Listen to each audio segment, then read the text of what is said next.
For those of you just joining us, welcome. MEOPAR is pleased to present the fourth webinar in our series. Michelle Fitzgerald will share her expertise on crafting an effective resume. So Michelle, over to you.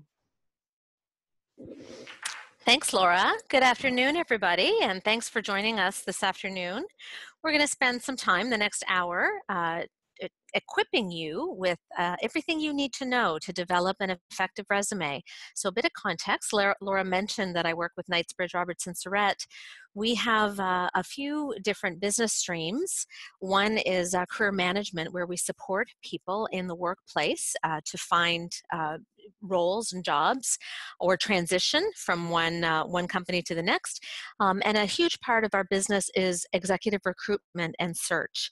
And it's from that end of the business where we're gaining a lot of the information that we're going to share with you today. We connect with our recruiters all the time and stay up to speed on what they're looking for in a resume. So what you're receiving is very current, and we have a ton of handouts that Laura will send your way to support you and in following through on the information that we'll go over this afternoon. What is the purpose of a resume? So three things. The first and foremost, the intention of a resume is to generate interest. It's to showcase your accomplishments and get an interview, not a job, but to get an interview. So three things: generate interest, showcase your accomplishments, and get an interview. So we're going to take a look at the steps to building an effective resume, and these are the 5 things that we're going to cover this afternoon. We're going to take a look at employer profiles, roles and responsibility statements, accomplishment statements, which is really what is going to make your resume different from those, from your competitors. We're going to look at the other stuff, your volunteer activities, the committees that you're part of, other, the things that we put in the bucket, other things, and develop a profile. So if we take a look first for a bit of context, you'll receive this. Laura's going to send you a draft resume, but just to take a quick look at the pieces of a resume. So to start off with, at the top, we have the profile with a quick description of the person's, the way the person is positioning themselves, some core competencies. We're first going to go through the professional experience section. That, when you're building your resume, is really the first piece that you develop. And if you see here, we have some examples that we'll get back at. So when you're describing your experience, you're listing the places where you've worked. And the first thing you need to do is just include a one-line statement for the reader, for the person who's reviewing resumes, to describe who the company is. So in this example, Stella Inc., we can't assume, and in this case, you're pretty safe to assume that people won't know who Stella Inc. is. So a one-liner to describe for the person reviewing resumes exactly what that company is, what the organization is. So an easy way to find this is on their website or on their LinkedIn page. The next is to include your role. So in this example, administrative coordinator. And again, just a couple of lines to describe the role that you had, the responsibilities that you had in that role. So using this example, we have administrative coordinator, responsible to the manager of administration, reporting rather to the manager of administration, responsible for managing the administrative needs of 4 senior managers and providing support to the Atlantic sales team. So in a very brief form, this individual has explained what their responsibilities are, including reports, who they reported to, and people who reported to them, and a sense of scope, providing support to the Atlantic sales team.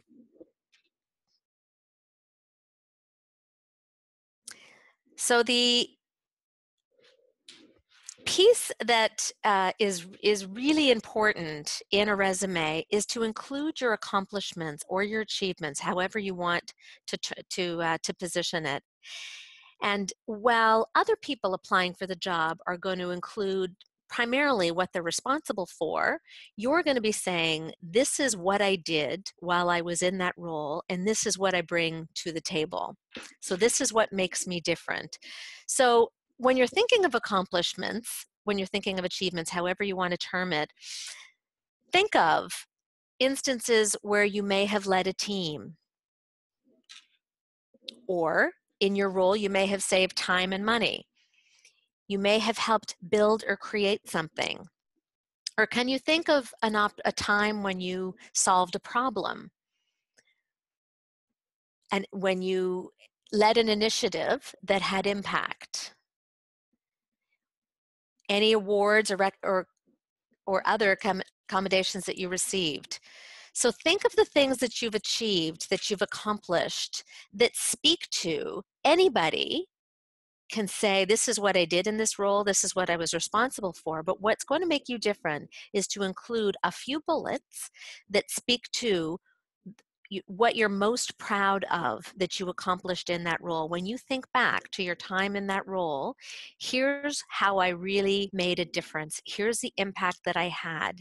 And as much as you can make it tangible, if you can quantify it in terms of sales figures or the amount of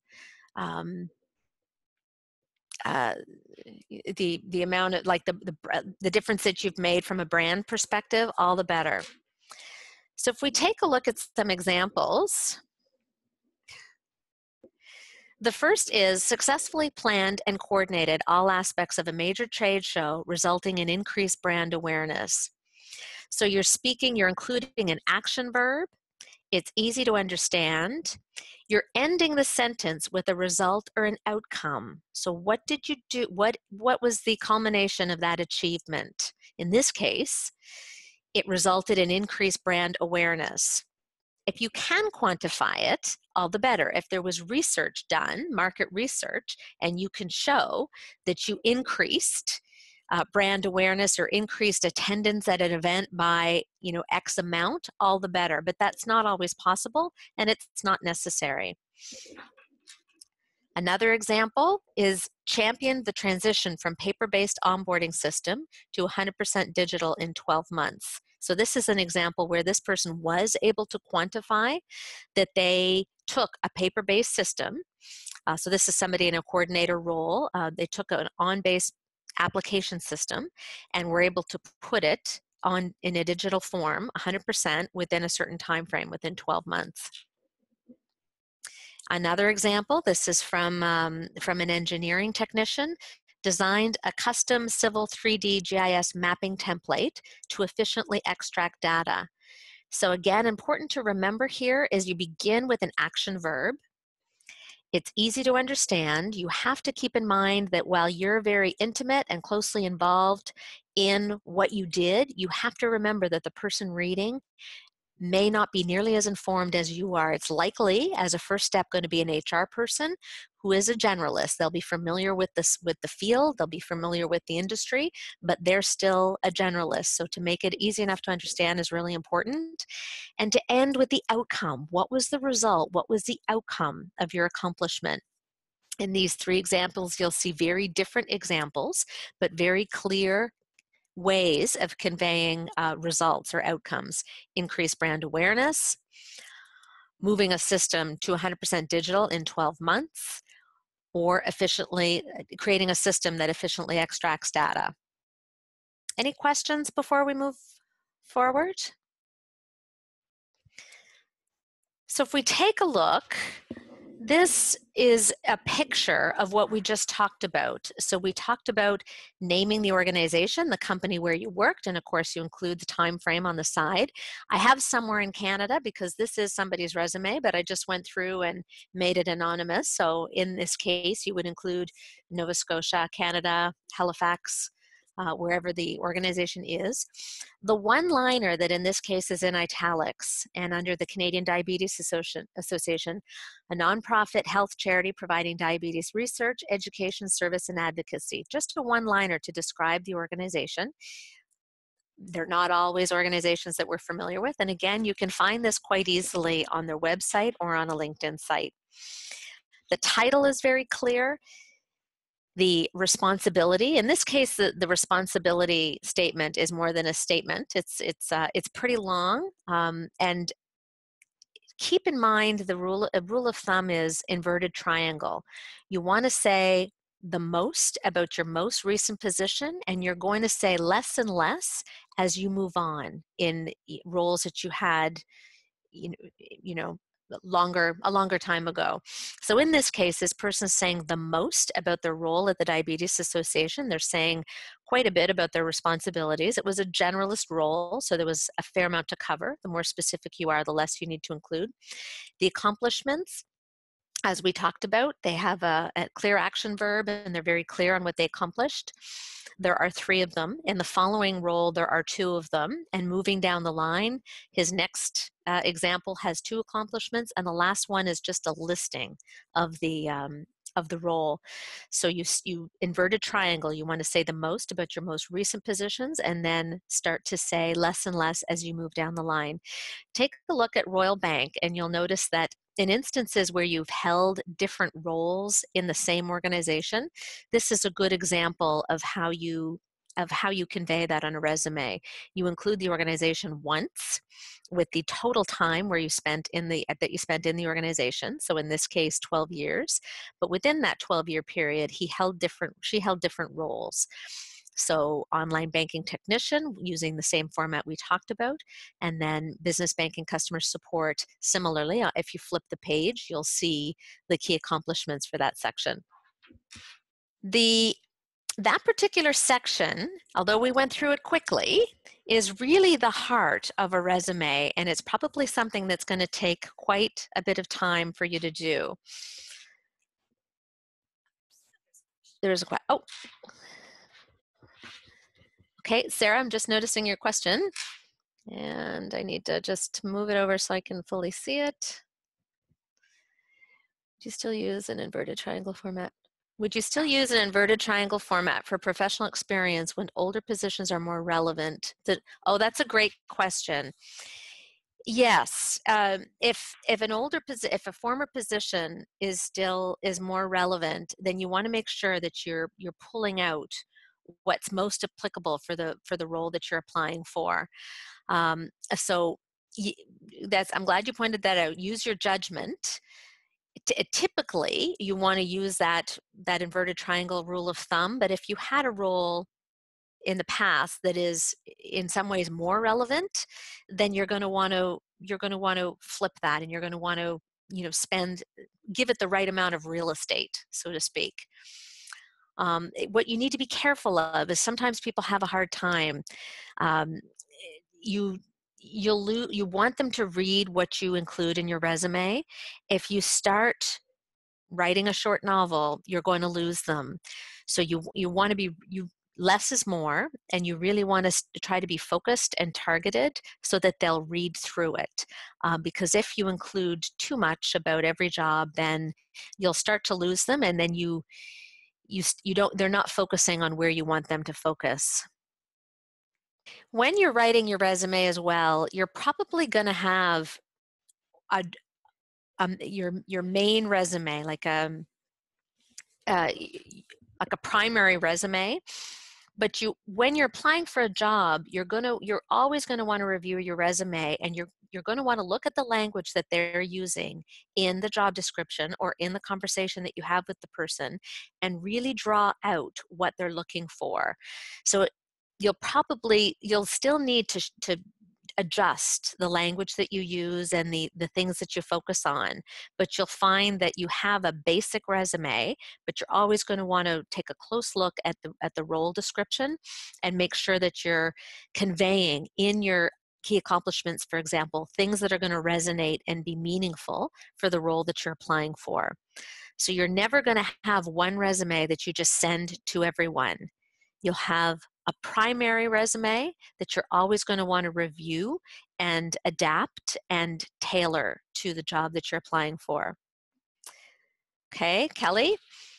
A question about the last section would be a one-line description of individual projects you've been involved with within a position. Or too much. One line of description of individual projects you've been involved with. I guess, Kelly, it depends on what the project is, or rather what they're looking for in the job.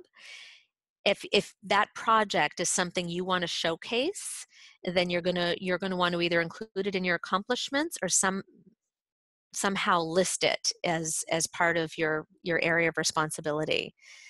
But are you referring to when I talked about listing jobs that are more dated, or are you asking about a project and how to weave it in to the actual job, this section of the resume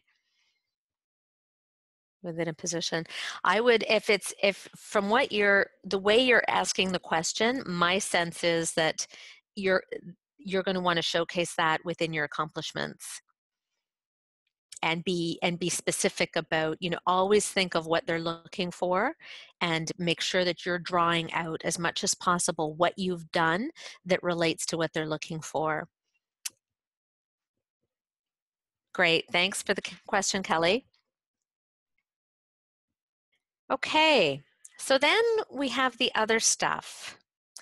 And not to say that it's less important, but there are a list of things that you should consider after you go through your, step one is what we've already covered, which are the roles that you've had, the jobs that you've had.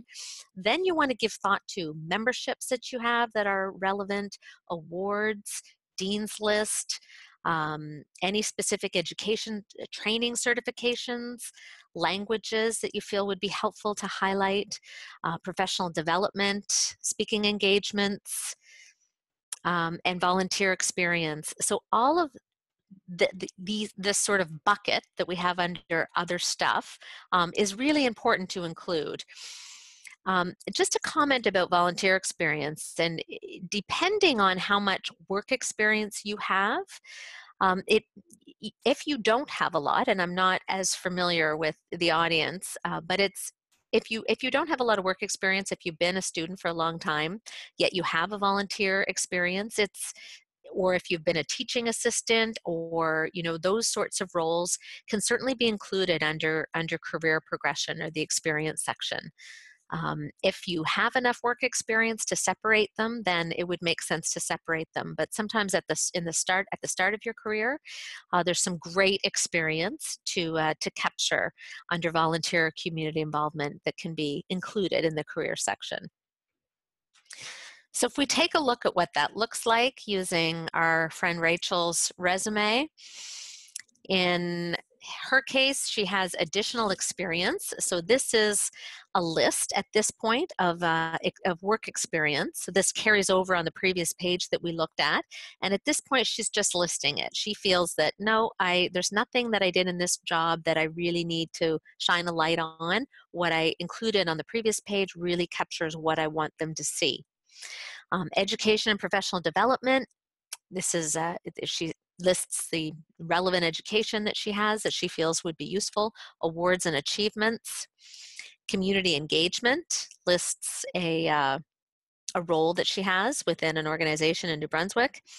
And the very end, and again, I wanted to include this, not something we always or even often see, a testimonial, but again, given that some of you might have less work experience, and if you've done a lot of work with a professor, if you've done a lot of research with somebody in the academic environment, if you're at the beginning of your career, sometimes these sorts of things are useful to include, and in fact, you should include them because it's good experience, and it shows a side of you that that would be helpful for them to see. So in this case, Rachel has a testimonial from somebody who knows her well within the field that she's worked and within the field that she wants to continue working in. So that's an example, and again, you'll get this at the end of this webinar. Laura's going to send you some handouts. You'll have this resume, and you're going to have a ton of other handouts. One of them is an accomplishment memory jogger. So it's just a questions. It's a template for you to go through. If you don't have a resume, it sounds like a lot of you do. So probably the way you'll want to proceed is just to use your draft and tailor it based on what you've learned today. For those of you who don't, it will offer you an opportunity to go through, and the questions that they ask in the memory jog are intended to do just that, jog your memory and help you think of accomplishments that you might not otherwise think of. Some of the other handouts that we have are specific to action verbs that'll help you come up with accomplishments as well. Obviously, the accomplishment piece, I'm focusing some time on it because it is really important and really what is going to make you stand out.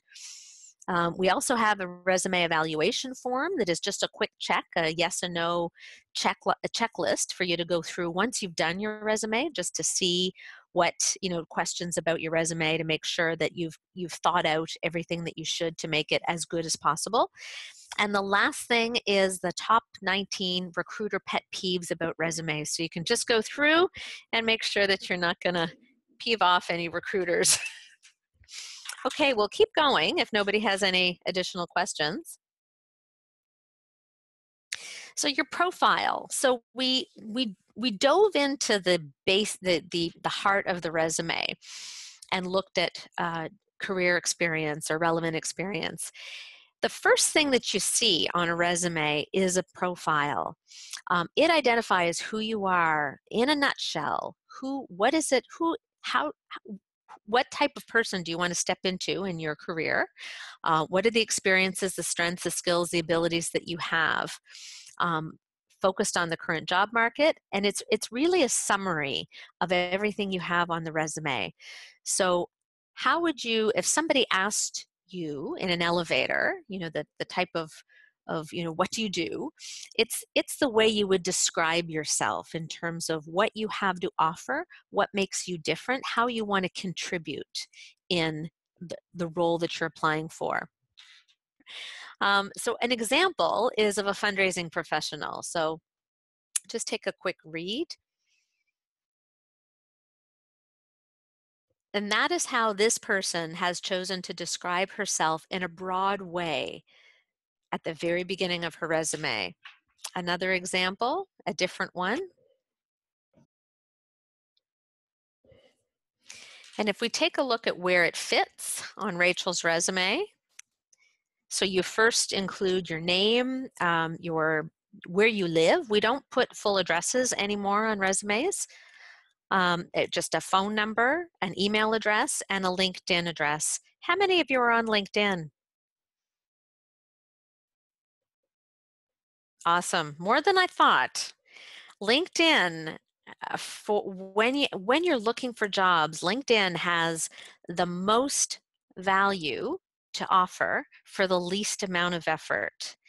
It is a recruitment platform. Our recruiters, when they hear of a name, when anybody gives them a lead on somebody, the first thing they do is they go to LinkedIn and they do a search on that person. They do that before they go to market or even get to the pile of resumes. It's quick, it's convenient, it's at their fingertips.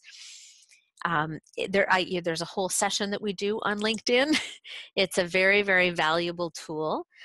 So I would encourage you, especially going through the process of developing your resume, to leverage that information. Once you go through that process, you really have all you need to include on a resume, on a LinkedIn profile. And you don't need all of that, but really there's no excuse not to have one after you go through the process of creating your resume. So I digress, but if you have a LinkedIn address, it's good to include on a resume as well. So that's all you need to include. Where you are, you don't need your civic address, a phone number of how you can be reached, an email address, which is likely how you'll first hear from them, and a LinkedIn address if you have it. You'll see at the very start, she describes herself in a few lines. Core competencies, the next section, some people call it area of focus or special skills, however you want to term it. There's something to be said for having a very eye-catching, quick bucket list of skills on a resume. It's not necessary, but it's I would argue that it's more important than the profile, because I think when you look at a resume and you see, a bulleted list of about 6 to 8 things, no more than 8, 6 is probably ideal, that really speak to who you are. Don't include, great communication skills, because that's something that's generic that anybody can say, but think about who you are, what you do, how you're going to add value, and include that in a listing right under your profile. Because it is, when you look at an overall resume, and we'll look back at Rachel's resume in a moment, you'll see that your eye goes right there first. And then you probably look at the experience, and then you go back to the profile. So we've actually done the workshop in the order of where they go. Good question. And that's a perfect segue to the next slide. So let's go to that slide now. Things that you don't need to include or even shouldn't include on a resume. Availability, when you're available to start work, salary, age, race, religion, gender, nationality is not something that you should include on a resume. Health information, personal information, photographs, any type of expectations for flexible work hours or anything like that. These are things that you don't include on a resume. So, wanted to give you a bit of insight on something, because many of you will probably be applying to jobs online. But before we move to that, I'm going to answer Kelly's question. Kelly, it's a tricky one. It's a good question. It's a tricky one to comment on without seeing it and appreciating how much detail you're putting in that first section. That section in a resume that's pretty prime real estate. So you want to make sure that you're really being focused and strategic with how you use it and what you say about yourself. So if you have, listen, where you concrete examples. So I guess when I see concrete examples, as long as they're really tight ways of giving a person really in that section, you just want to give somebody a high level. This is Laura. This is who she is. This is what she brings to the table. These are her strengths. This is how she can add value in our organization. And that's what I want out of that section. So let me flip the question back to you. That said, do you feel that those examples are appropriate in that area? And if certainly some of these sorts of questions might be a bit more challenging to answer, accurately without seeing a resume. But certainly following this, if I'll ask Laura to sort of make the connection between us so that I can be more specific with my feedback without being able to see her resume specifically. But I would just keep that in mind, Kelly. It's prime real estate, and that is the purpose, a high level view of who you are, how you add value, why should I hire you? What skills do you have that are a match or a value to my organization? So understanding ATS.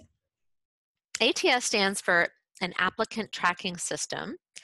And many of you will be applying to jobs online. And what that means, an applicant tracking system is an online system that will go through all of the heaps of resumes that come from an online job application process.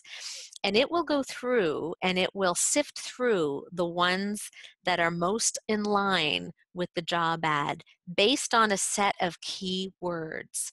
So before a human actually sees your resume, it's going to go through an ATS. If you apply online, most companies have them, largely because we are a global world. And when there's a job ad out there, when we post a role online, applicants come from everywhere, and where we used to get 20 to 30 applicants, 40, 50, now hundreds come in. So what an ATS does is sifts through the resume to see if what you have in your resume is in line with what they're looking for. So when I mentioned earlier that you're going to have a resume, but that you always need to go through the resume and in line with the application or the role posting, take a look at the words, take a look at what they're looking for, and make sure that you pull that out in your resume. And as much as possible, when you see keywords, try to use the same words. So budget development, marketing plan, brand guardian. If they say brand guardian, try to use that wording in your resume and in your cover letter as well, because that's going to match up and increase your chances of being in the pile, the shortest pile, which is the pile that will be seen. The bigger piles are the piles that won't be seen because there isn't enough of a match with what they're looking for. The other thing that you need to be aware of for to get through applicant tracking systems is never save your resume as a PDF. A PDF is a photo, and the ATS can't go through and sift through words in the way that we just described unless it's in Word or unless it's in an original format. So if you think of ATS, it's just like Google. The way we Google a word, we include a word in Google and then suddenly it comes up with anything that relates to the words that we've included. Think of an ATS in the same way. It's going to go through, and based on the words that the hiring manager uses, it's going to go through all of those resumes and put a shorter stack together for the human that's going to go through them. Quick look at references. Some people include references on resumes. It's not necessary to do that. In fact, it's recommended that you don't. You want to make sure that your references are told in advance of the job that you're applying for, and be able to reach them and give them a heads up and give them as much as you can about the role that you're applying for, and insight as to what you want them to say. So you should probably certainly give thought to who you want to include as references. Have them ready, have them in your back pocket, but only at a point when you're having a serious conversation with a hiring manager and you're one of the shortlisted individuals and they asked for your references. That's when you provide references, and that's when you connect with your references and say, really excited about a job that I'm applying for at Ocean Nutrition. Had an interview, give them a sense of the process you've gone through and give them a sense of what they should say. You're the one in the interview process. You know what they're interested in. You know what they're looking for in a candidate. So help your reference speak as well as possible on your behalf. So not necessary. Some of you may have references available upon request. That's a given. You don't need to include that on your resume. Think of people who you've worked with. Think of people who you've volunteered with. Think of people who within Dalhousie, if there's a professor, somebody that you've done some teaching work with, somebody that you've done project work, all of those are great references, people who can speak on behalf of you.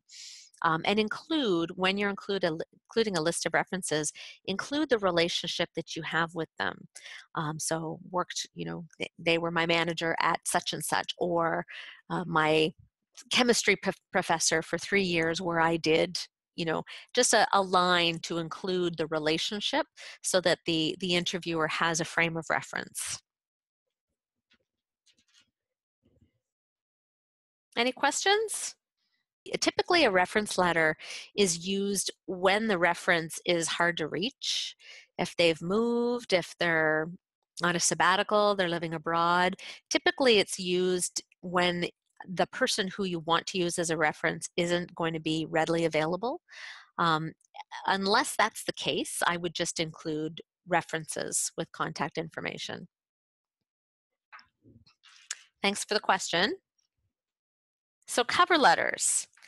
There's a great resource that Laura's going to send to you on cover letters, and it shows It starts with a job ad, and then there are 2 cover letters associated with that job ad, one that's not good and one that's good. The one that's not good just went through the job ad and cut and paste. They cut and pasted what they're looking for and said, yes, I have, and use the same wording. So really all that person's doing is demonstrating that they have the ability to cut and paste. You want to make sure that your cover letter is brief, to the point, but really captures what why you're applying for the job. There is a space for you to include achievements, and I would include, this is where you take all of your achievements, all of your accomplishments that you have from your resume, and you just include those 2 accomplishments, 3, no more than 3, that are completely in line with the job and that are a culmination of all of your accomplishments, if that makes sense. And it will make more sense when you see the handout. It's a great handout because I've given it to clients before, and they literally use it as a basis to write cover letters. Some people have asked if cover letters are even necessary.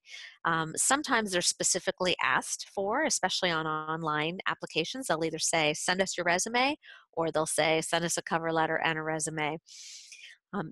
If it's not an online job application, it's a good idea to use a cover letter.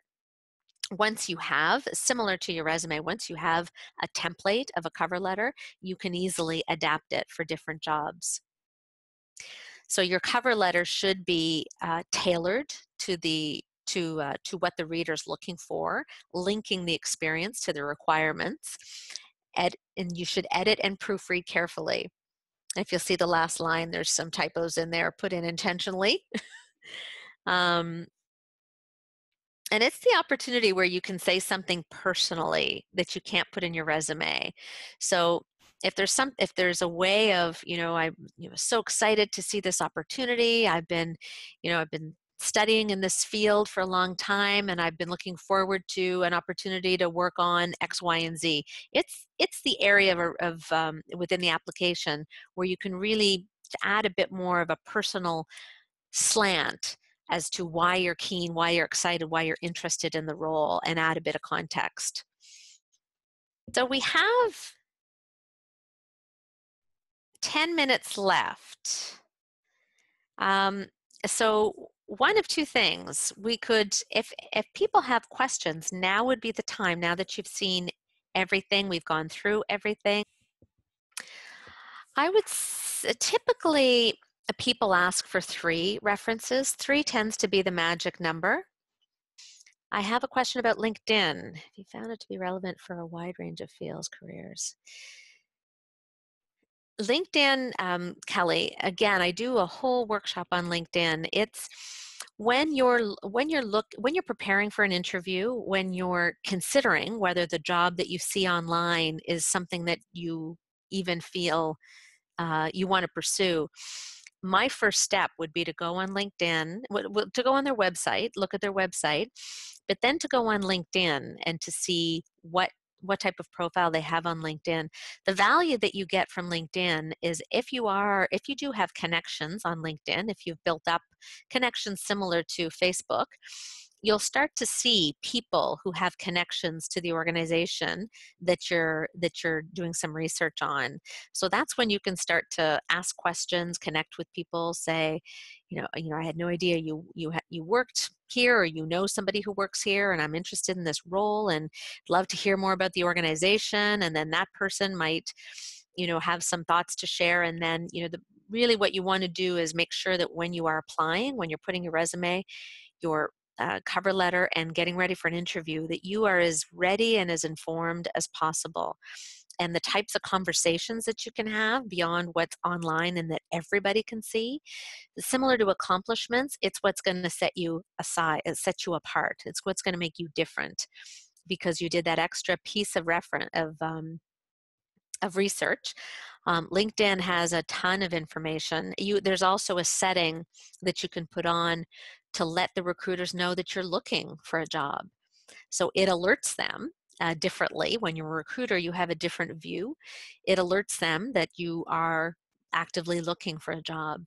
Those are two examples of ways that LinkedIn can really be advantageous. And I would say for definitely some fields lean on them more than others, but I think more broadly, HR is definitely HR people, and they certainly would support business leaders, support people, hiring managers, and they use it quite heavily.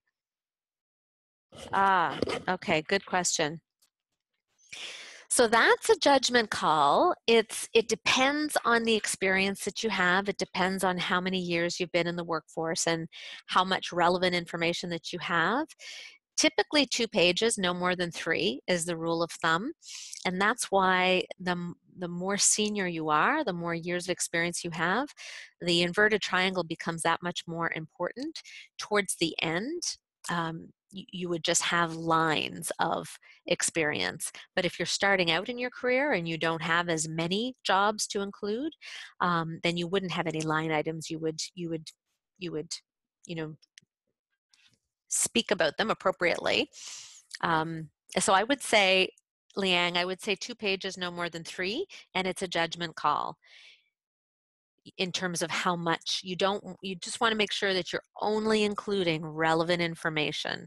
The recruiters have the mind share and attention and patience of a knit. Like and I don't mean that cruelly, but in fairness to them, they go through resumes. That's, it's so many of them that they really are laser focused at what they're looking for. And they will go to LinkedIn and they will go to Facebook as well. Especially, it's, be aware, be mindful of what you include online, because they have access to that and they're going to want to see how you show up. So make sure that you're keeping that in mind. Thank you for the question, Liang. Yeah, so I would not include your nationality, but I would absolutely include your experience if it's relevant, and I'm sure it is, and then include where it was. But there's no need to mention your nationality, your gender, your age, any of that. I had this question. I was telling Laura I did a session with a group at Dal in the medical and the science field, and they had the same question. And they showed me an example of what they use. And this is a judgment call as well. It depends on what you're applying for. If they have an expectation to see, something that showcases your publications or your experience in a different way, then I guess it's a judgment call. If you're applying for roles in business, in fields outside of academia, what we talked about today is what they expect to see. You would certainly list the publications. That's under the other stuff that we included. So your accomplishments, your certifications, and would certainly include publications, but I would list them. And then if they ask for, similar to references, that's something that you would provide them if they ask to see them, or they would look them up, probably be able to access them on their own. But I do recognize that within academia, there is a different type of, and I don't know what it's called. Is it called a resume, Laura, or a CV? A CV. I do recognize that there's a distinction and that there may very well be an expectation for a more traditional CV. So it is a judgment call, but in the business world, outside of academia, what we talked about today is the expectation. So the question that I was answering was, should you include a list of publications, and including a list of publications on a resume, the 2 to 3 page length wouldn't allow for that. So that was the question that I was answering. So Kelly, so the question is, would awards funding be the same as publication? Again, it's a judgment call. Whether you're putting together a CV or a resume, they're appear to be very different things, but certainly awards and funding I would put under the listing of other stuff that we included. There's a place for, certainly there's a place for awards and recognition, and I would put it under that. So create a title if you have it. Don't put the title down if you don't have it. Depending on what you have, you'll have different sections in that other section. But in your case, if you're sharing with me that you have awards and funding, I would include that as a title and then list them. Thanks for the question, Kelly. Thanks, everyone. Best of luck. Okay, thanks everyone. We hope you enjoyed the webinar, and we do want to thank Michelle again. I see there are a couple other questions, and I can refer those to Michelle, and then we will be sending out the recording in a couple of days, and Michelle's handouts, which I've previewed, and they're really helpful. So again, thank you so much, Michelle. We appreciate you sharing your recommendations and giving us the inside scoop on resumes and cover letters. And we hope everyone enjoyed the webinar. Our next webinar in March is going to focus on grant and proposal writing, so another great topic, and you can register for it now on our website.